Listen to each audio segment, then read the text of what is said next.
attacks on the Jewish state. The trailer for the Netflix film Leave the World Behind is out now. The movie is being executive produced by former President Obama and First Lady Michelle Obama. It stars Julia Roberts and Ethan Hawke. Leave the World Behind will hit theaters on November 22nd before streaming on Netflix December 8th. And that's the latest. I'm Mike Moore from your 24/7 news source, the Black Information Network and BINnews.com. Earlier, troubles in Culver City have wrapped up, but big delays leaving LAX on that 405 north at Washington Culver. Had a crash in traffic lanes. That's now cleared, but right around Century, you're going to see the slow speed start. A SIG alert working South LA on the 110 north as you get to the 105. A crash with 3 right lanes blocked. Around Rosecrans, the busy drive. This is an ongoing investigation here. Mid-City, Santa Monica Freeway 10. This is on the eastbound side of the 10. National Overland. A crash onto the right side. That has you tap the brakes from at least Centinela. Make your next lunch a lunch combo from Buffalo Wild Wings. Choose from wings, street tacos, and more. Head to Buffalo Wild Wings or order online at buffalowildwings.com. At participating locations for a limited time, Monday through Friday, 11 a.m. to 2 p.m. Price and participation vary by location. Taxes extra. See menu for details. This is the KBLA Sports Minute with Ray Richardson. I'm a bad man.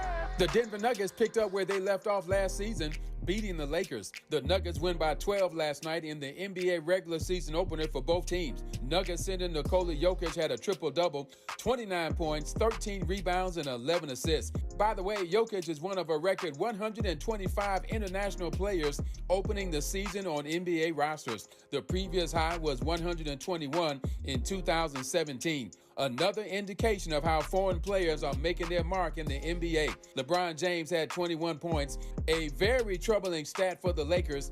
Anthony Davis was scoreless in the second half after finishing the first half with 17 points. He took only 5 shots in the second half, just 1 in the fourth quarter. The Clippers, they're at home tonight against Portland. No debates, no speculation, just the info you need. That's your KBLA Sports Minute. I'm Ray Richardson on KBLA Talk 1580. Environmental justice, pollution, and climate.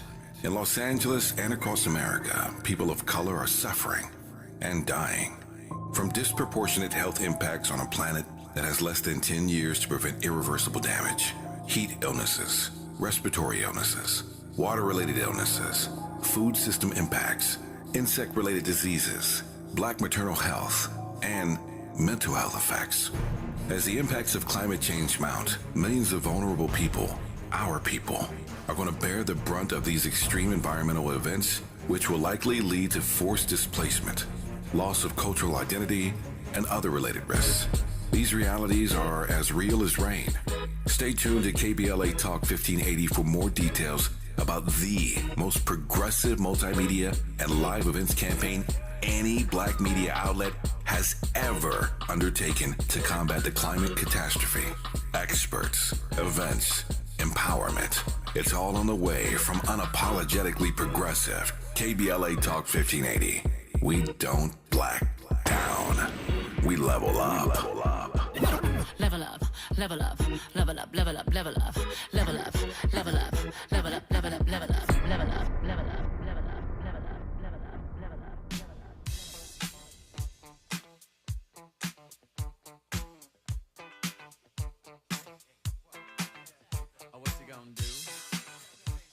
Get down? Tell me, what you gonna do? Do you wanna get down? What you gonna do? You wanna get out? What you gonna do? You wanna get down? Tell me. Get down on it. Get down on it. Get down on it. Get down on it. Come on in. Get down on it. Get down on it. Get down on it. I'm Tavis Smiley, delighted to have you with us in this, our third and final hour today. Before I get to telling you a bit about what's happening in this hour, and by the way, there are 2 conversations, one on the backside, one here at the top. First, though, some breaking news. Finally, this wasn't the case 2 hours ago when I started today's show, but finally the House of Representatives, the U.S. House of Representatives, has a speaker. Representative Mike Johnson has secured the Speaker's gavel after weeks of GOP infighting. Left the House, of course, in chaos. Hard to believe just 2 hours ago I was talking to our first guest today, Paul Rykoff, about this house in disarray, this haunted house, as I call it. But finally, there is a speaker. His name again is Mike Johnson, the Louisiana lawmaker, has been, sadly, here's the rub, a vocal supporter of former President Donald Trump, and he was a key congressional figure in the failed efforts to overturn the 2020 election. He needed 217 to win. He received 220. Hakeem Jeffries, of course, Democratic leader, the minority leader, 209 votes. So all votes are counted. He crossed past 217, got to 220. And so the name of the new Speaker of the House is Mike Johnson, again, out of Louisiana. Very strong supporter of Donald Trump, and again, one of the key figures, congressional figures, in the failed efforts to overturn the 2020 election. That is your third in line to the presidency, a guy who did not want to affirm the results of the 2020 presidential election, and a friend and fan, and I might add sycophant of one Donald Trump. Believe it or not, though, he is your third in line to the presidency. His name is Mike Johnson. At least there is a speaker, so all the business has been upheld for the last few weeks will now get addressed, or not. It's still a divided house, but the process of going through, 4 people, is now over, and Mike Johnson is the new Speaker of the House. I leave that for now. Excuse me, there'll be more on that, of course, in the hours to come, in the days to come, and we'll unpack that a bit more, perhaps even as early as our program tomorrow, but want to give you that news as quickly as it broke. There you have it. On the backside of this final hour today, the B-side, we'll talk about this disturbing trend in the U.S. that you know all about, to limit access to books and restrict the scope of teaching black history. But black museums are stepping in, as it turns out, to fill that gap. Vidette Coleman Robinson is the executive director of the Association of African American Museums, and they are experiencing a huge influx of people coming into these black museums, and we believe that has a lot to do with these book bans and other civil and ideological unrest in this country. But we'll talk to Ms. Coleman Robinson about the influx of patrons that these black museums around the country are experiencing in this critical moment in our nation's history. We start, though, this hour in conversation about one of the most famous alien abduction stories to ever take place in this country. It took place in a rural area of New Hampshire back in 1961. And I think it's fair to say that ultimately the event was not so much about UFOs, but more about race. Historian Matthew Bowman wrote The Abduction of Betty and Barney Hill, The Abduction of Betty and Barney Hill, Alien Encounters, Civil Rights, and the New Age in America. I told you at the top of our show today, 2 hours ago, that I can explain it to you, but I can't understand it for you. I'm glad that Matt Bowman is here to do all of that. Matthew, good to have you on the program. How are you today, sir? Glad to be here. Hey, thank you so much. It's my great honor to have you. Let me just give you 2 minutes here before we move forward. In this first 2 minutes, just frame for me what this story is about, and then we'll interrogate it moving forward, Matthew. Yeah, absolutely. So Betty and Barney Hill were an interracial couple. Betty's white, Barney's black. They're living in Portsmouth, New Hampshire in the early 1960s. On September 19th, 1961, they were driving home from an extended vacation in Montreal, Canada. And late that night, as they're coming down through Franconia Notch in the middle of New Hampshire, they see a strange light in the sky. They pull over a couple times. They look at it. They are seized with fear and rush home as quickly as possible. Over the next couple of months, they are both seized with anxiety. Betty's having nightmares. Barney develops an ulcer. They eventually end up in the office of a psychiatrist, a man named Benjamin Simon, in 1964. He hypnotizes them, and under hypnosis, separately, they both tell this story, that the light had landed on the road in front of them. These small creatures disembarked, took them aboard this ship, performed medical experiments on them, and then let them go. They had not remembered this. This was not in their memories before that visit. And after that, the story becomes famous. There's a best-selling book written about it in 1966. James Earl Jones buys the rights, turns this into a TV movie in 1975. And it's after Betty and Barney Hill that people start talking about alien abduction. that this becomes a trope on The X-Files, on so many movies, all the way down to today. There's the backstory. By the way, nicely done and done just in 2 minutes. I love it. This guy follows instructions quite well.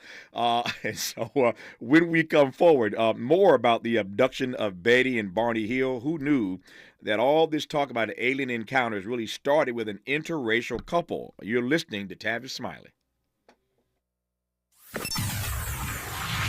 More of Tavis Smiley when we come forward.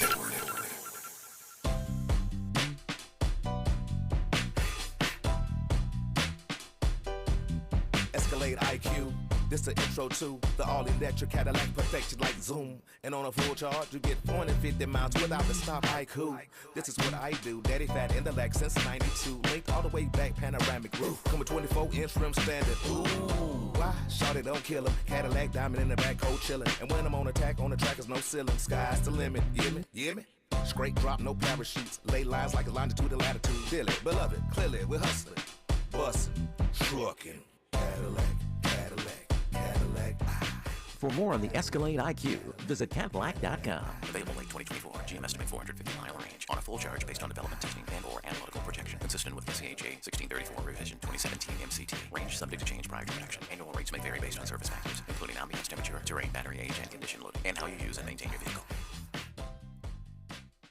Attention small landlords who own 12 or fewer residential rental units. The City of LA Emergency Renters Assistance Program is back to help small landlords and is now accepting applications. Apply for up to 6 months of rental arrears for low-income residential tenants behind on rent. Applications will be accepted until October 31st, 2023 at 6 p.m. Go online 24/7 at housing.lacity.org or call 888-379-3150 to see if you qualify and apply today. City of LA Small Landlords. This program is for you.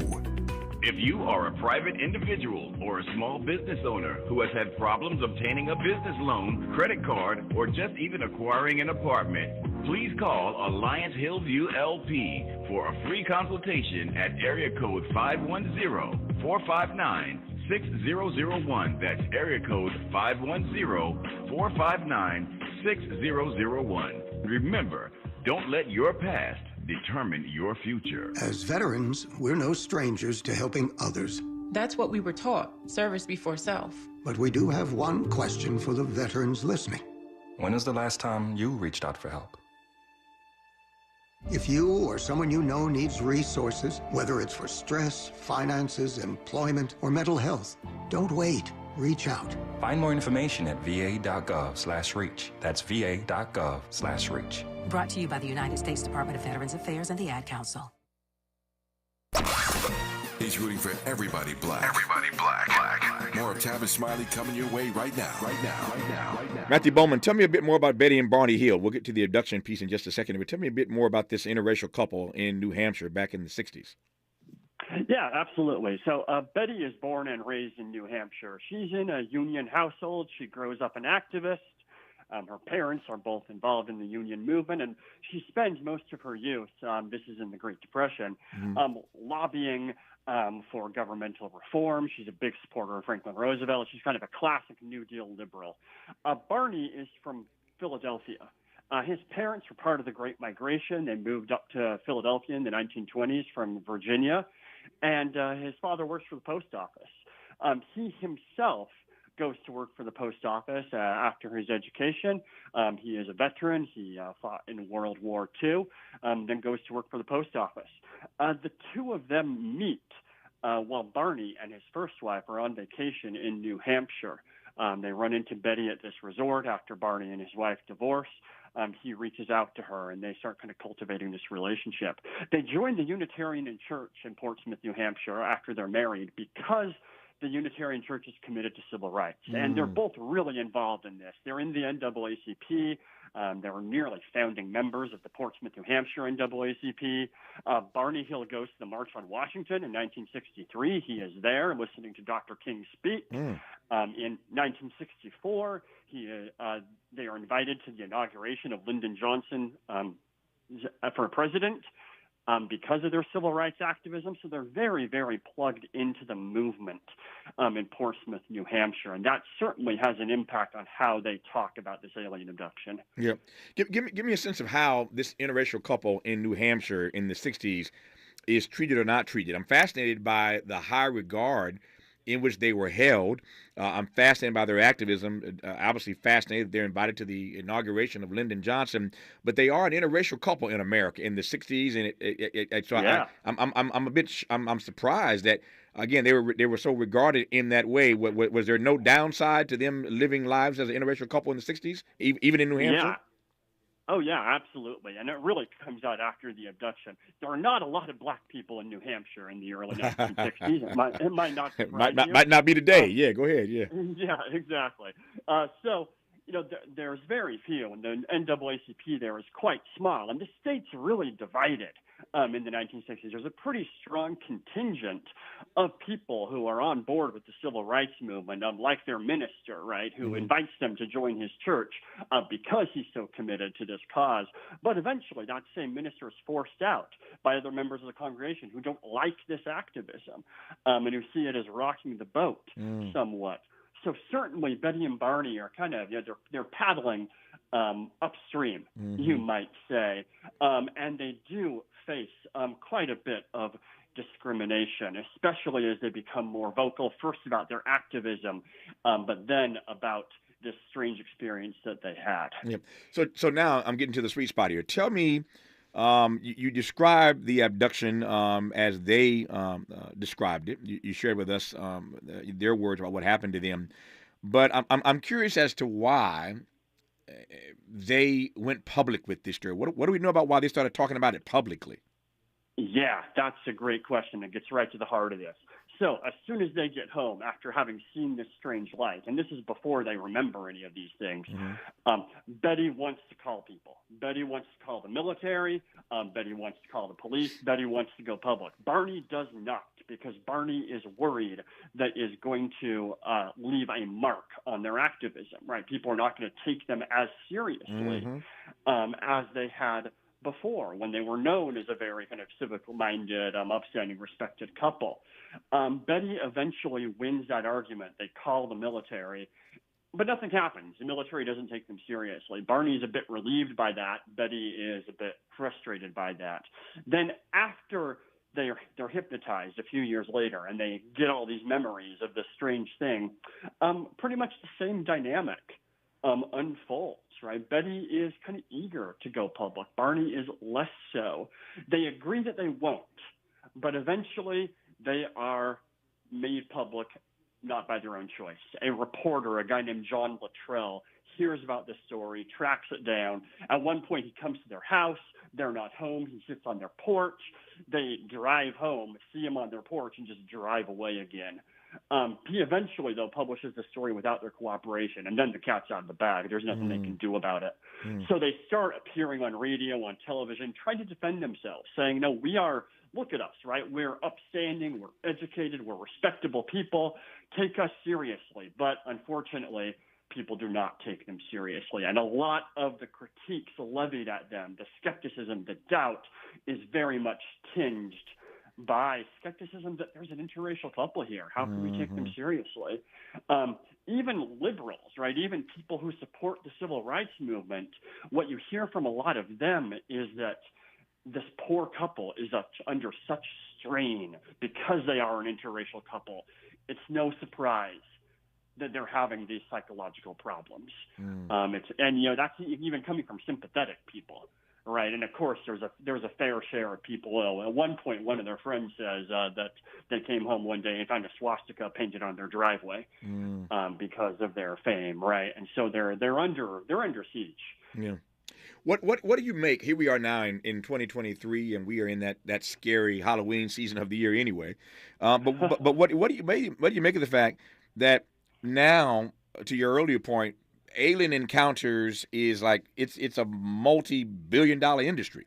There are TV shows, there are books, there are other persons who've shared stories like these. It is not. I mean, if Betty and Barney were here right now, they would not be looked at as strangely as they were then because of all that's happened since then. But who knew that this sort of genre, if you will, started with the story of Betty and Barney, an interracial couple? But what do you make of how they might see, how they might be treated in a moment like this? Yeah, no, that's a great question.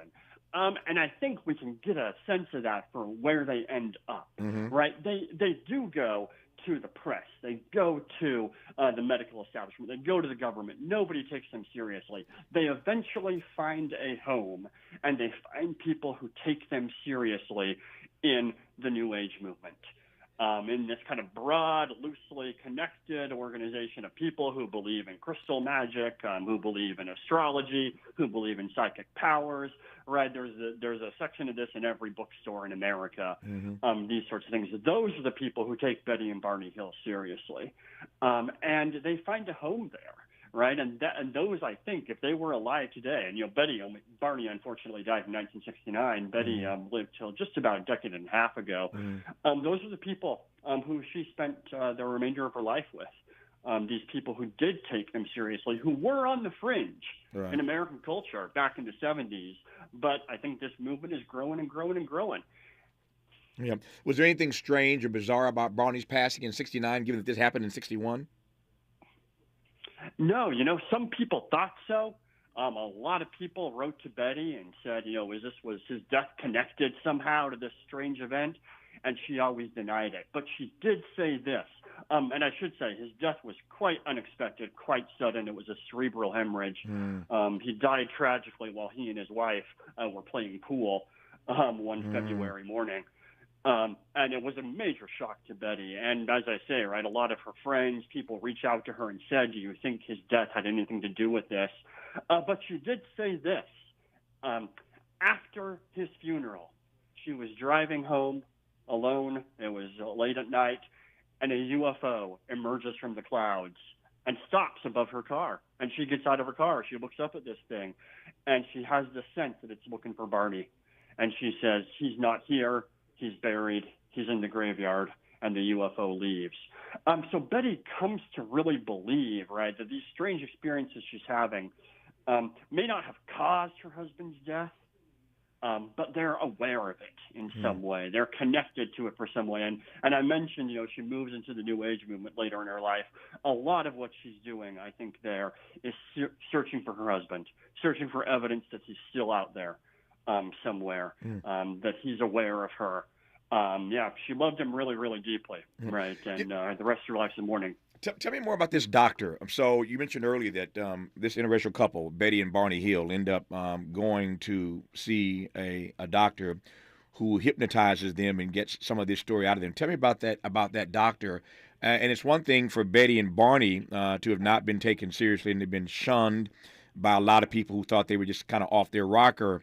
But it's a doctor who they go to see that hypnotizes them and brings all this stuff out. Tell me about him and what fate he did or did not suffer. So they very much respected this man. His name was Benjamin Simon. He was widely respected. He had been in the military during World War II, working on the staff of psychiatrists, treating soldiers with PTSD.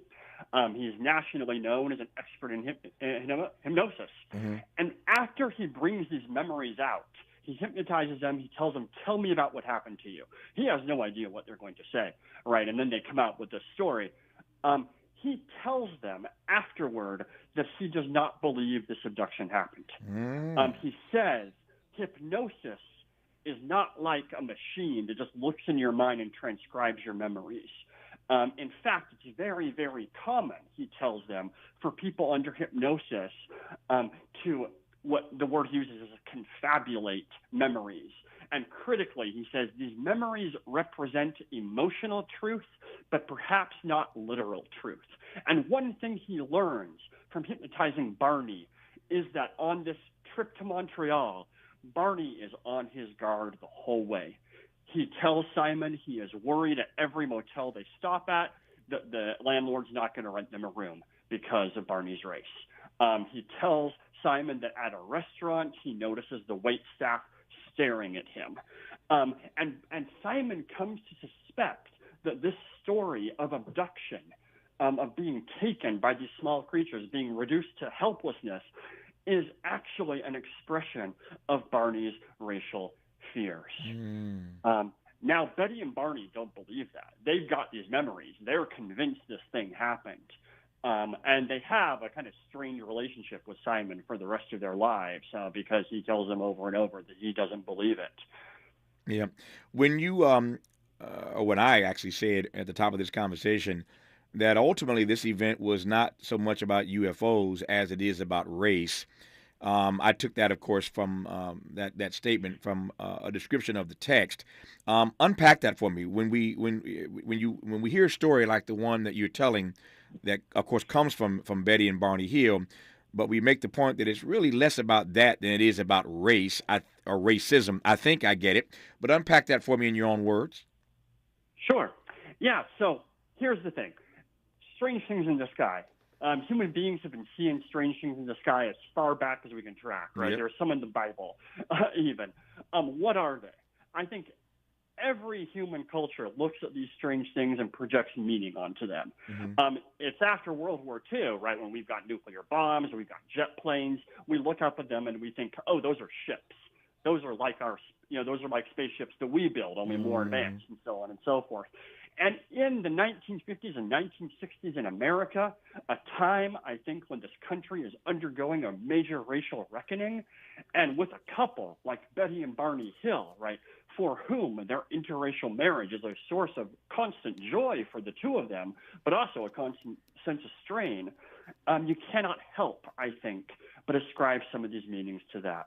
So here, I'll give you an example of this. One of their critics, a person who said this abduction did not happen, wrote that these aliens that Betty and Barney described, small, gray-skinned, were actually a psychic representation of the children they did not have. They were small, they were gray, black, white, gray, right? And Betty and Barney have to deal with that. Right, they're reading this sort of thing. People are telling them this sort of thing over and over and over again. Barney Hill, when he describes these aliens, he uses racialized language. He says that one of them reminds him of a Nazi. One of these aliens reminds him of a Nazi. Now, he's a World War II veteran, and that's meaningful. Right, so for Barney, these creatures are loaded with racialized threats. Race is the language in which he talks about this encounter.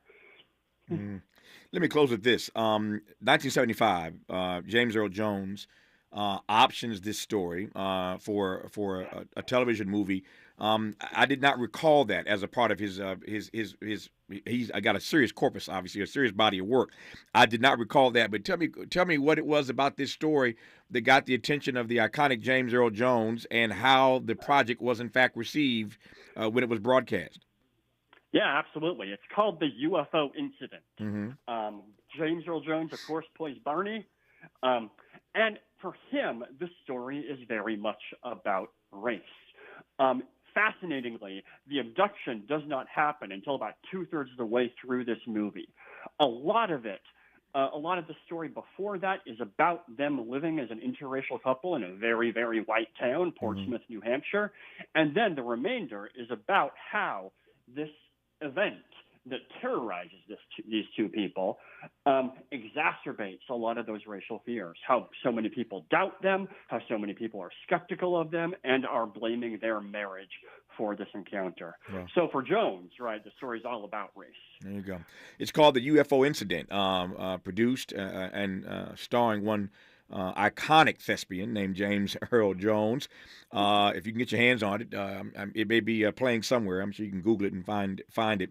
It might be something worth looking at to bring some even more life and more texture to this story that Matthew Bowman writes about in this book. It's called The Abduction of Betty and Barney Hill, Alien Encounters, Civil Rights, and the New Age in America. Matthew, thanks for sharing this story, one that I had not heard before, but I love learning new things, and you've done that for me today, so thank you for your time. All the best to you, sir. Hey, thank you. Appreciate it. More Tavis Smiley when we come forward. You're listening to Tavis Smiley. Tavis Smiley. Ranked number 45 on the Heavy 100 list of the 100 most important radio talk show hosts in America. If you're like me, 60 and retired, making ends meet, especially here at the supermarket and drugstore, is tough. I'm so blessed to have found benefitscheckup.org. It's a free and confidential website from the National Council on Aging that connected me to $1,200 a year in programs that help pay for food, medicine, utilities, and more. Maybe it can help you. benefitscheckup.org. My daughter was diagnosed with a rare malignant rhabdoid tumor on the spine. They sent her straight to St. Jude. My hope was gone. But when you get there, everyone's like, hey, we're not going to give up. And when you see other people not giving up on your child, that makes all the difference in the world. When I found out I didn't have to pay, I was just grateful. They saved my baby's life. Finding cures, saving children. Learn more at stjude.org. I'm Mike Moore. Here's the latest from the Black Information Network. Israeli military forces ramped up bombing in southern Gaza overnight as world leaders call for a halt in fighting to allow aid to come into the Palestinian enclave. The U.S. and Russia are leading international calls for a pause in fighting so aid can reach Palestinian civilians. Meanwhile, the Israel Defense Forces said its jets hit Syrian army infrastructure and mortar launchers in response to rocket attacks on the Jewish state. The trailer for the Netflix film Leave the World Behind is out now. The movie is being executive produced by former President Obama and First Lady Michelle Obama. It stars Julia Roberts and Ethan Hawke. Leave the World Behind will hit theaters on November 22nd before streaming on Netflix December 8th. And that's the latest. I'm Mike Moore from your 24/7 news source, the Black Information Network and BINnews.com. Make your next lunch a lunch combo from Buffalo Wild Wings. Choose from wings, street tacos, and more. Head to Buffalo Wild Wings or order online at buffalowildwings.com at participating locations for a limited time, Monday through Friday, 11 a.m. to 2 p.m. Price and participation vary by location. Taxes extra. See menu for details. Hi, I'm Kyle at Blindster.com, and I sell custom blinds designed for do-it-yourselfers. Unlike stock blinds offered at big box retailers, Blindster blinds are custom made for your windows and shipping is free. Don't hire an expensive pro. Do it yourself and save big at Blindster.com. Is this the title? This is the KBLA Sports Minute with Ray Richardson. I'm a bad man. The Denver Nuggets picked up where they left off last season, beating the Lakers. The Nuggets win by 12 last night in the NBA regular season opener for both teams. Nuggets center Nikola Jokic had a triple-double, 29 points, 13 rebounds, and 11 assists. By the way, Jokic is one of a record 125 international players opening the season on NBA rosters. The previous high was 121 in 2017. Another indication of how foreign players are making their mark in the NBA. LeBron James had 21 points. A very troubling stat for the Lakers. Anthony Davis was scoreless in the second half after finishing the first half with 17 points. He took only 5 shots in the second half, just 1 in the fourth quarter. The Clippers, they're at home tonight against Portland. No debates, no speculation, just the info you need. That's your KBLA Sports Minute. I'm Ray Richardson on KBLA Talk 1580.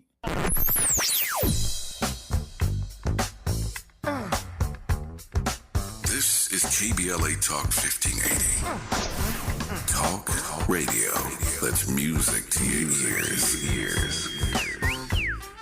We're unapologetically progressive. KBLA Talk 1580. We've got a lot to talk about. Race, culture wars, political turf battles, criminal justice and injustice, the courts. These are the conversations you won't hear elsewhere. My guests are leading journalists, celebrities, and sports figures, elected leaders, and influencers. They aren't afraid to get into it and say the quiet part out loud. With Ariva Martin in real time, your commute just became the most engaging part of your day. Tune in weekdays from 4 p.m. to 6 p.m. or find us on YouTube. Ariva Martin in real time, when you want it straight, no chaser. Unapologetically progressive. KBLA Talk 1580. We've got your black.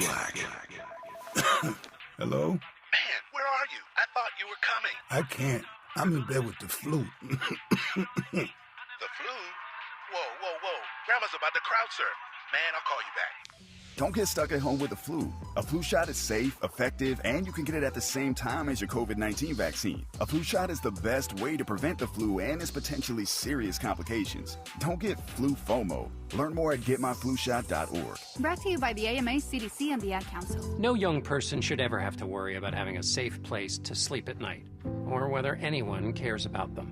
But the reality is, 1 in 10 young adults will experience a form of homelessness this year. For over 50 years, Covenant House has been helping youth in crisis and giving them the support and tools they need to succeed in life.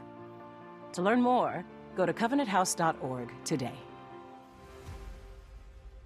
Thank you for caring. Hey, everything okay? Yes, I'm fine. Honey. Hey, I'm here for you. Tell me about school today. When kids can't find the right words, music can help them sound it out. Talk to the kids in your life about their emotional well-being. Find tools and resources at sounditouttogether.org. Brought to you by the Ad Council and Pivotal Ventures. At Susan G. Komen, we believe that ending breast cancer needs all of us working together. Because if you've just been diagnosed and don't know where to turn, we've got you. If you can't afford the treatment you need, we've got you. And if you are driven to honor the loved one you've just lost, we have a place for you here. Because of you, we're supporting those who need help today while tirelessly searching for tomorrow's cures. Visit Komen.org and be a part of our Susan G. Komen community today. More honesty than you can handle. More empowerment than you can imagine. You're tuned in to Tavis Smiley. There is a disturbing trend in the U.S., as you well know, to limit access to books and restrict the scope of teaching Black history, for that matter, just teaching truth in our schools. However, Black museums are ready and willing, and indeed are, filling that gap. Vedette Coleman Robinson is the executive director of the Association of African American Museums. She joins us now to talk about the influx of people coming into these facilities due to these book bans and other civil and ideological unrest in this country today. Vedette Coleman Robinson, good to have you on the program. How are you today? Oh, I'm doing well. How are you? Thank you for having me. I'm delighted to have you. If I complained, I'd be an ingrate. I am doing remarkably well, and just grateful for this for this conversation. Let me start with this. As one who runs a facility and is part of a group of persons who obviously run facilities, run institutions that are committed to the prospect of committed rather to the mission of teaching truth and telling truth and exposing truth. How do you regard, how do you process what the country is enduring right now with this turn against teaching truth in classrooms? And then we'll work our way into the conversation specifically about the museums and the influx of patrons.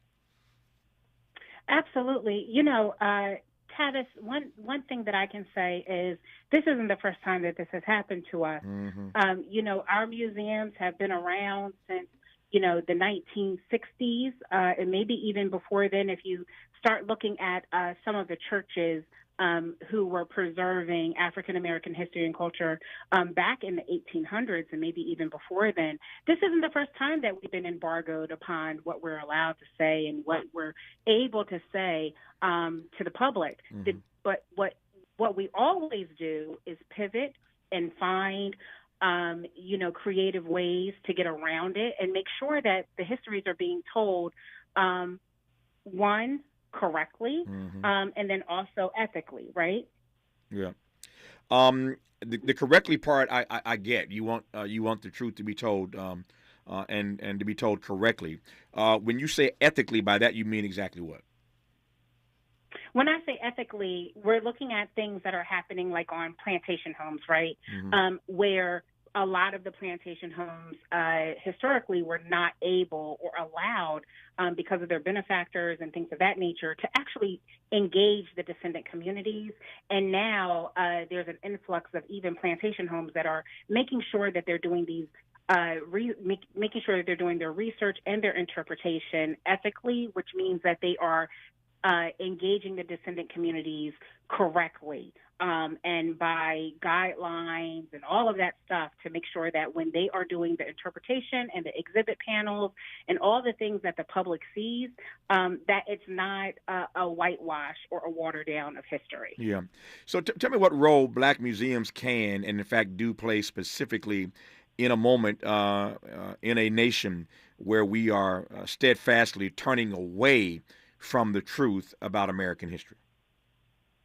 Well, Black museums are very unique, where we are always going to tell the truth. Mm-hmm. That is our mission. Our mission is to make sure that we are always telling the truth. So regardless of if, you come into a museum and there might not be something that you really want to see, one of our museums, like, for instance, let me use the Mississippi Civil Rights Museum as an example. Mm-hmm. When you walk into that museum, everything is very intentional. You walk in, you get your ticket, and you get 2 tickets. You get a ticket to the Mississippi Civil Rights Center, Civil Rights Museum, but then you also get one for the whole history of Mississippi, which takes you through indigenous populations all the way up to, present day. Mm-hmm. But you are facing, Tavis, immediately the Civil Rights Museum. You can't get away from it. Mm-hmm. You walk into the building, you're facing the museum.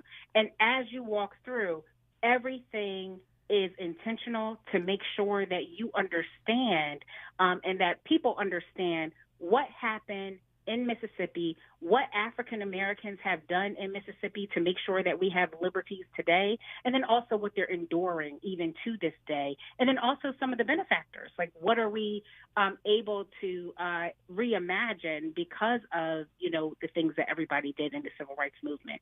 So those are the things that, and that's just one of our museums, but all of our museums start off telling the truth. Yeah. And even if they have benefactors or, donors or, they're part of a state institution, they still make sure that they're telling the truth because our museums are a little different than K through 12, right? Yep.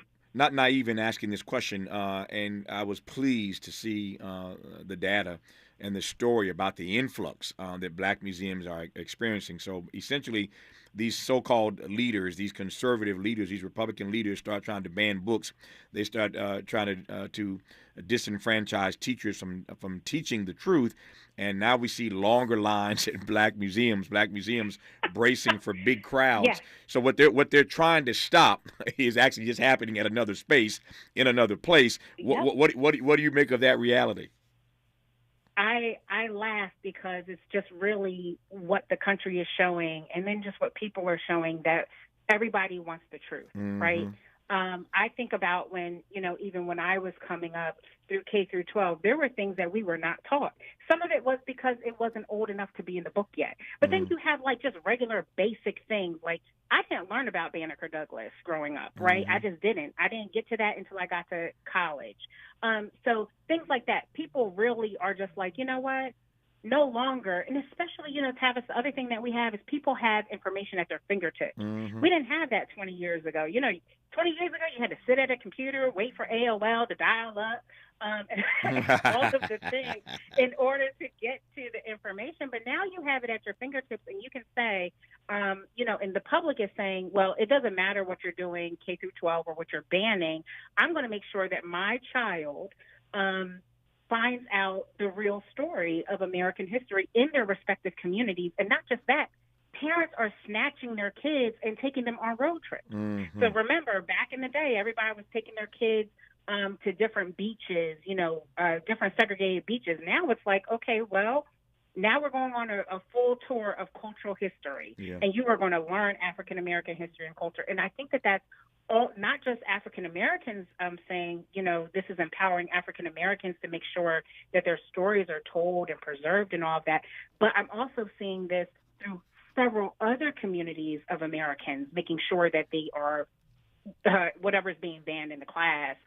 It's kind of like, waving your finger at, the lawmakers and saying, it doesn't matter what you do. Yeah. This is what I'm going to do. Yep. There are two questions I want to ask when we come forward. Let me tee them up now, and I'll get your response on the other side. One is, I am curious to get a short speech from you, if you will, on the state of African-American museums in this country. You are the executive director of the Association of African-American Museums, and if I were to pass you the mic, which I will when we come forward, and ask you, like the president does every year, the State of the Union address, ask you to give me a State of African-American Museums address, what would you say about the state of our black museums across the country, number one? And number two, to the point you made moments ago, I am curious as to whether or not we are seeing some good white folk in these long lines at these black museums. I ask that in part because after the murder of George Floyd, we saw a whole bunch. At one point, I recall 5 or 6 black books that were all on the New York Times bestseller list. Obviously, Ibram Kendi's book was at the top of that list, but there are all kinds of books written by black scholars that all of a sudden jumped on the bestseller list. It was encouraging in the sense that at least folk outside of our community, if they didn't really want to embrace us fully in our humanity and dignity, at least they wanted to read about, our struggles and about our journey. So all these black books or books about black folk and our journey popped up on the New York Times bestseller list after the murder of George Floyd. So in this moment, when we're turning against teaching the truth and these lines are getting longer at black museums, I celebrate that as you brace for these bigger crowds.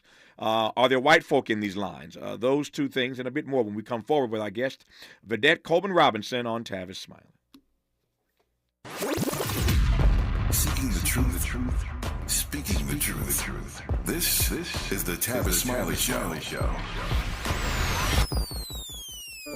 What is dedication? My biggest fear in the middle of my addiction was that my kids wouldn't have a father. And I started thinking, you know what? This isn't my story. I definitely had to become a better man to be a better father. It's important to me that my kids are empowered and truly believe that if they can think it, they can do it. That's dedication. Visit fatherhood.gov to hear more. Brought to you by the U.S. Department of Health and Human Services and the Ad Council. Joey from Vermont, a farmer trying to get through the winter. Adriana from South Carolina, a single mother living paycheck to paycheck. Liam from Ohio, an injured father struggling to provide for his family. Hi, I'm Shanola Hampton, and I support the Feeding America network of food banks because they help provide over 6 billion meals to people in need each year. Learn more at feedingamerica.org. The possibility of lung cancer can be pretty scary, especially if you're one of approximately 8 million current or former smokers at high risk. That's why SaveByTheScan.org wants you to know that now there's a breakthrough low-dose CT scan that can detect lung cancer early, and it only takes 60 seconds. You stop smoking, now start screening. For an easy quiz to see if you're eligible, visit SaveByTheScan.org. It could save your life. SaveByTheScan.org is brought to you by the American Lung Association's Lung Force Initiative and the Ad Council. Hey there, Los Angeles. This is James Lucky Jr., publisher and editor of Los Angeles News Observer. Are you hungry for news that matters to you in the African-American communities of Los Angeles? Well, buckle up, because we got the scoop you've been craving. Stay in the know and never miss a beat with our free weekly publications conveniently available near you. Or hop on the digital wave and become an exclusive subscriber at OGNSC.com. Don't forget to join the party on Instagram and Twitter at OGNSCINC for behind-the-scenes access and sizzling updates. No more FOMO. Let's stay informed, connected, and empowered together. Some people won't give you the real talk on drugs, but it's time we know the facts. Fentanyl is killing people. It's a powerful opioid, often made illegally and commonly mixed with illicit drugs. It can even be pressed into counterfeit pills that resemble prescription medications. Just 2 milligrams, about the size of a few grains of sand, can potentially be lethal. This isn't an ad to scare you, but it is an ad to make you think twice. Get the facts. Go to realdealonfentanyl.com. This message is brought to you by the Ad Council. Attention small landlords who own 12 or fewer residential rental units. The City of LA Emergency Renters Assistance Program is back to help small landlords and is now accepting applications. Apply for up to 6 months of rental arrears for low-income residential tenants behind on rent. Applications will be accepted until October 31st, 2023 at 6 p.m. Go online 24/7 at housing.lacity.org or call 888-379-3150 to see if you qualify and apply today. City of LA Small Landlords. This program is for you. Helping to make you the most knowledgeable person in your circle of friends. This is Tavis Smiley. This is Tavis Smiley in conversation with Vidette Coleman Robinson, Executive Director of the Association of African American Museums. All right, Vidette, the microphone is yours. Give me your short speech on the state of African American museums in America. Well, thank you for giving me a precursor and saying your short speech. So I'll give you the Cliff Notes. When I think about our Black museums, we are we're just on the cusp of making sure that our dreams are being realized. All of our founders who said, we want you to protect, interpret, and preserve our history. All of our museums are doing it the right way. Many of our museums are hitting, like I said, 50, 60, 70 years old. Today I'm at the Banneker Douglas Museum in Annapolis, Maryland, where Governor Westmore spoke. And they kicked off, the 60th anniversary of the Civil Rights Act. We have so much to celebrate. And I am just really, really proud of the work that we've been doing thus far. And I know that, it's like one of those, the old adage, like, look at how far we've come, but we have so much further to go. When we're talking about the first African-American governor in the state of, Maryland, it's like we're still celebrating first, Tavis. And I'm thankful that our museums are able to make sure that those stories are being preserved. Yeah. I said on this program some time ago, I am ambivalent about that as one who has, with humility, been an African-American first in a variety of spaces, the first African-American to host his own show on NPR, the first African-American to host his own show weekdays on PBS, and first African-American to put a Black book at #1 on the New York Times list with The Covenant with Black America.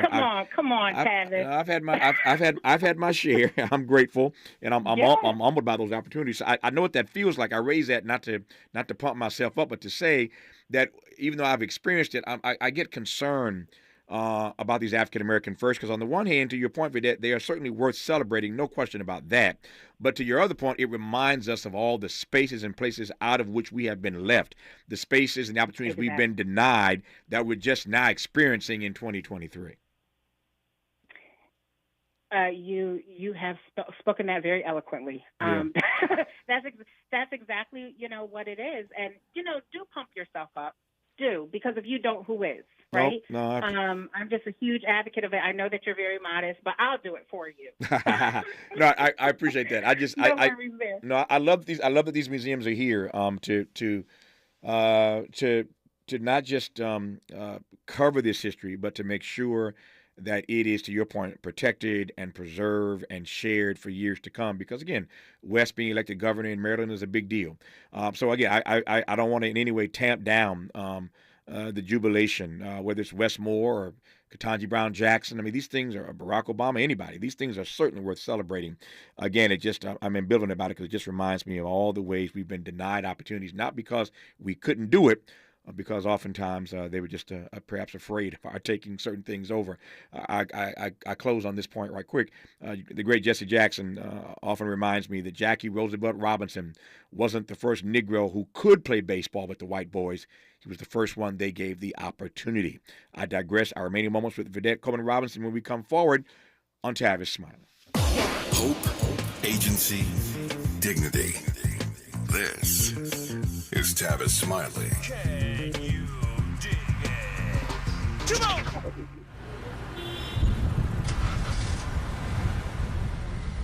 What's up, party people? It's your favorite MC's favorite rapper, MC Light here. And we're celebrating 50 years of hip-hop, authentically powered by Cadillac. And we're going to take it way back to where it started. It was only fitting that hip-hop began with teenagers at a back-to-school jam in the rec room of a South Bronx apartment complex by an 18-year-old brother. By the way, I'm also sure he had a Cadillac parked outside. He noticed the energy on the dance floor when he switched between two turntables, extending the beats, repeating the breaks, and never losing the rhythms. And that was the birth of hip-hop. And from that moment, it took off. For more on how Cadillac is celebrating hip-hop's 50th, visit Cadillac.com/audacity. Mom's early Alzheimer's diagnosis was hard to take. And when I left the oven on, we decided together that it was time to see a doctor and make a plan. Early detection gave us more time to seek out information and support as a family. If you or your family are noticing changes, it could be Alzheimer's. Talk about seeing a doctor together. For more information, visit alz.org/time to talk. A message from the Alzheimer's Association and the Ad Council.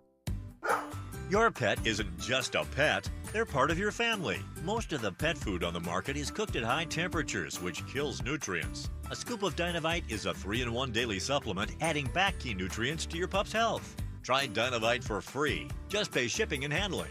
Learn more at dinovite.com/radio. That's dinovite.com/radio. Happier, healthier with every bite. Over 1 million pets helped with Dinovite. Hey, you. The one on the couch who just told your friend you can't go out because you're busy? Ready to get real about your psoriasis? When your current treatments don't do enough to help control the inflammation beneath the skin, causing plaques and pain, stressing and scratching, it's time to stop hiding and get real with your dermatologist so they can help you get clear. Get real clear about psoriasis at letsgetrealclear.com. Sponsored by AbbVie. Boom, boom, boom, boom. Nissan has a car for every driver who wants more. More action. More fun. More guts. More head turns. More adventure. More electric. At Nissan, more is all we do. Made fresh daily in the Mert Park, Los Angeles, California. You're listening to Tavis Smiley. Just a few minutes left with Vedette Coleman Robinson, the Executive Director of the Association of African American Museums. Vedette, I raised this question earlier. I had two things I wanted to get to. We covered one, didn't get to the other, so let me do the other in the time I have left here. I mentioned that after the tragic murder of George Floyd, we saw our white brothers and sisters trying to come to terms with what that meant. And we saw all these books by black authors, black scholars just pop up on the New York Times bestseller list. As I mentioned earlier, I recall at one point there were 4, 5, 6 books. I've never seen that in my career. And I've written, 23, 24 books myself. But I've never seen that many black books on the bestseller list all at one time. At least the good white folk were trying to read, trying to get a better understanding of what this moment was all about. So I'm curious as to whether or not in this particular moment, those long lines that we are now seeing, this influx that we are seeing in black museums as these so-called conservative leaders ban books and want to disenfranchise teachers again from teaching the truth. Are there white folk in these lines? Are these just black folk? It's everybody. Okay. Everybody. Every color, creed, everything that you can think of. But what I've also noticed is there is an influx of Caucasian civil rights leaders in the lines, and then also doing their own books, also giving their own talks, making it so that they're not, like Joan Trumper, Mulholland. She and her son are going on tours around the country with her book. He has a book as well. There's Dr. Robbie Luckett, who's at Jackson State University, who wrote about the Freedom Riders and, everything that they went through in Mississippi. I look at that and I'm like, okay, our allies are out there. Also, there's, what I just spoke to a woman who is from New Jersey, and she just said, look, I'm tired of this. Every time I look up, they're banning something. I'm taking my kids on a trip. So she took her kids to African American cemeteries in New Jersey, which to me is phenomenal. And her kids had to do research on some of the U.S. colored troops that are in the cemeteries. She had them in the stacks, learning about them, as far as like primary sources were concerned. And then she also took them to, like the National Museum of African American History and Culture, as well as the U.S. the U.S. Colored Troops Museum, also in D.C. So while she was there, she just did a tour for her children, and she said that this is enough. This is absolutely enough. And I think that we're going to wind up seeing this is a whole different topic for another podcast that you're going to have one day about, you already done it, about homeschooling. Yeah. Right? Nope, Like, sure. what happens when you're tired of the curriculum, and then you take it into your own hands? No question. Sometimes you have to do that. There was a fascinating piece written some days ago in USA Today, which is why I wanted to talk to Vedette. The piece was called Black History Museums See More Visitors as Lawmakers Ban Books. You can find that story at usatoday.com. Black History Museums See More Visitors as Lawmakers Ban Books. And so I am pleased to have had this time with Vedette Coleman Robinson, who is the Executive Director of the Association of African American Museums. And we celebrate. We'll take it in where we can get it. Long lines are always a good thing at black museums. And so if it's driving folk into these museums, I celebrate that. And I celebrate the work of all these great black museums across the country. Vedette, thanks for your work and witness. Good to have you on the program. All the best to you.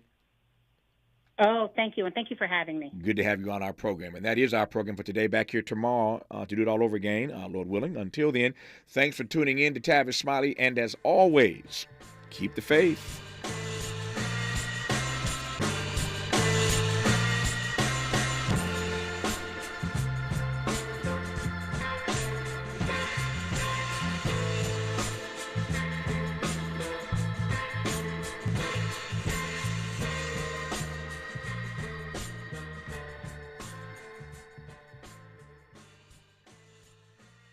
KBLA 1580 Santa Monica.